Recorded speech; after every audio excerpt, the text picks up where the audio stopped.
আমি সব সময় বাসায় মেহমান আসলে ফ্লাওয়ার ভাস সাজাই, এটা আমার অভ্যাস আগের থেকেই। তো আজকেও যেহেতু মেহমান আসবে, আজকে ব্যতিক্রম কিছু না। আমি এখন ফ্লাওয়ার কিনে নিয়ে আসছি, কিন্তু এতভাবে ওনারা কস্টেপটা মারছে, ফ্লাওয়ার বুকের মতো করে সাজিয়ে দিয়েছে। ফ্লাওয়ার, জি ফ্লাওয়ার। জি জান পাখি, যারা কোনটা জান? এই যে আমার থেকে শিখে রাখো কিভাবে ফ্লাওয়ার ভাস সাজাইতে হবে, কিভাবে সব কিছু গুছাইতে হবে, তোমার কাজে আসবে মা। কত জায়গায় কস্টেপ মারছে ওনারা, এই হলো অবস্থা। কতগুলা কস্টেপ মারছে।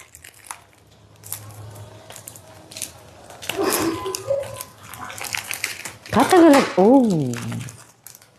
ও ও, যারা যারা যারা কাটা আছে, কাটা আছে মা। মা হ্যাঁ জান, দেখি এটা ডিরেক্ট দিয়ে দিই।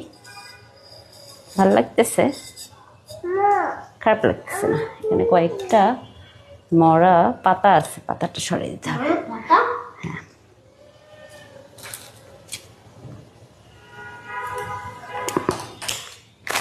ইয়েস।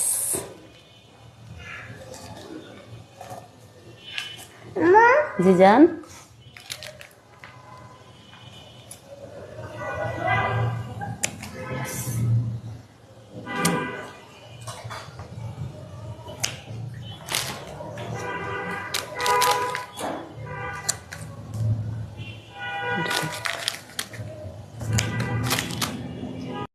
আর ফ্লাওয়ার বাসে এই যে এই সাদা, এটা দিলে না আরো বেশি ভালো লাগে।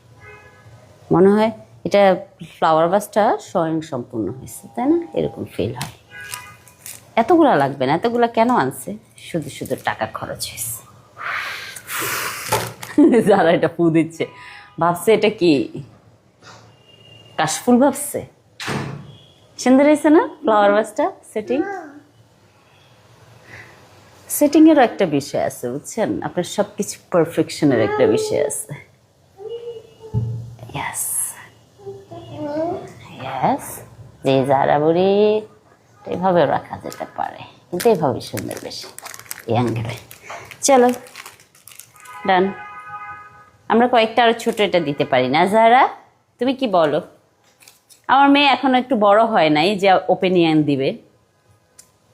একটু বড় হইলে আমার জন্য বেটার হইতো, তাই না যারা? আর একটু বড় হইলে বেটার হইতো না যারা মাম্মার জন্য?